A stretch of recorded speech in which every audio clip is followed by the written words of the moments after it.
kerak ekan. Ko'proq tushsa.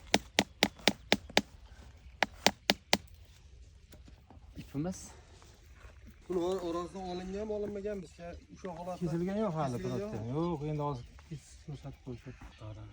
Bu yaxshi rivojlanib, bog'ingiz pintneydi yaxshi bo'lish uchun buni mutaxassislarning duosini olishingiz kerak-da, shunisi bor. O'lar ekan. Setirishda endi bu. birinchi o'zi umumiy gapirilsa daraxtga shakl beryapmiz. Ya'ni o'z holiga qo'ymayapmiz-da, biz o'zimiz xohlagan yo'lga olib boryapmiz. Endi ichiga kirilsa bu jarayonda mana misol uchun sizda bu markazda yakka turish kerak. Bularni qo'yib qo'ysangiz buni o'ziga o'xshab qallashib ketadi. Biz bularni egish orqali o'yindan chiqaryapmiz. Ya'ni bunga raqobat qila olmayapmiz.